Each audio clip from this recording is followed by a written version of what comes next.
Hey everyone, welcome to another installment of the First Impression series, a series where I review an album just after one listen. Now, for today, we have a really interesting case as it's a pseudo-double album. It's a double album, but both parts were released as sort of separate discs, but they were released simultaneously, and that is War and Peace by Demon Hunter, released on March 1st, 2019. And the way that this review is going to work is this particular video is going to cover War, and the other video is going to cover Peace. Now, the video that's going to cover Peace is going to be at the end of this video. There's going to be a little video card thing on the end screen, so be sure to click on that if you want to see the review for Peace. And like I said, this review is going to be a little different, and also the overall score for the double album is going to be a little different, as it's something I'm actually not going to give out. I'm going to give grade for the individual halves, though.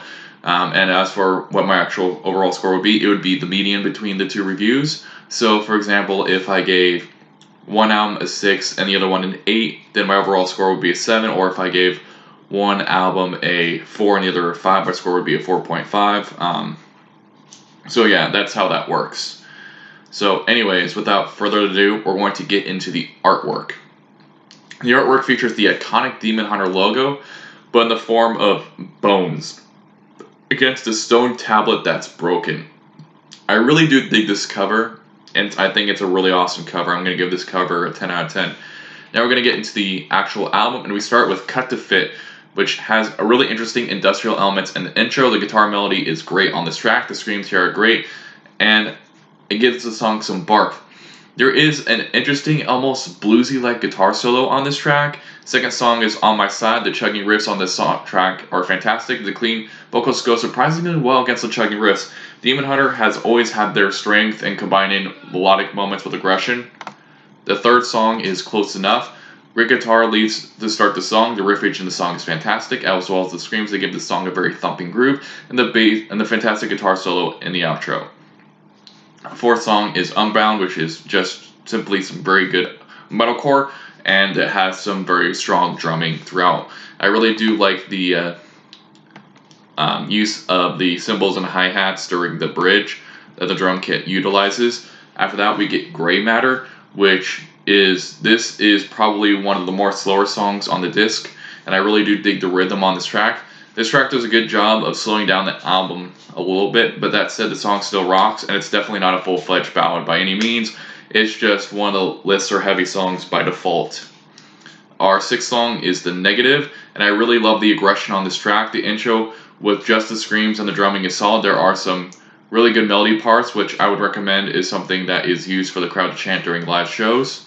The seventh song is Ash, which is a song that kind of has like a slight thrash metal edge to it. There's a nice change up halfway through the song. Eighth song is No Place for You Here. The song is okay. I do like the instrumentation during the outro though.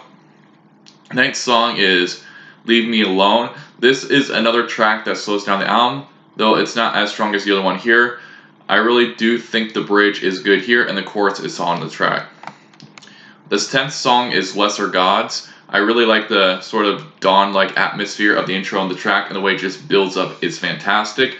And when the drop happens, the guitar is doing a really fantastic lead. There's some interesting reverb and a fan effect on the singing vocals. The drop on this track really works in contrast with the softer vocals, and the heavy chorus really works on this track. Sacrifice Yourself or Bow to Lesser Gods is a fantastic lyric, and I also really love how the song ends with a slightly similar feeling to the intro, but with more of a sunrise atmosphere. And then that would be the last song, but there is a bonus track on the deluxe edition, which I am covering here, covered Gunfight, in which I really do like the lead guitar in the intro, and it builds up decently well. Really love the aggression on this track. The screams here sound fantastic. The verses are solid as well. And I found the snare drum during the bridge to be a tad too strong on this song. I like the way that it ends with the snare roll that rolls like kind of like gunshots. But anyways, with my overall thoughts on this album, I'll say that Ryan Clark gives a great performance. Clark's screams here are actually a lot reminiscent of the screams that he had during Demon Hunter's self-titled debut record. The riffage and the guitar melody present on this album is fantastic. The drum rolling is good as well. The bass is solid and does its part as a backbone. There are some production and mixing issues that occasionally show up here and there, and the mastering does leave a bit to be desired. The album does take a small dip in the second half, with a few songs being kind of slightly underwhelming. This album showcases Demon Hunter's really impressive ability to blend melody and aggression with songs. But with all that being said, I'm going to be giving War by Demon Hunter an overall score of 8 out of 10, giving it a tier of great. And my favorite songs on this album were Cut to Fit, Close Enough, Gray Matter, The Negative, and Lesser Gods. What were your thoughts on this album by Demon Hunter? Let me know in the comments down below. I want to thank you for taking your time out of your day to watch this review, and remember to check out my review on Peace if you want to see how I feel about the other half of this sort of double album from Demon Hunter. I want to thank you for taking your time today to watch this anyways, and I hope you all have a great day.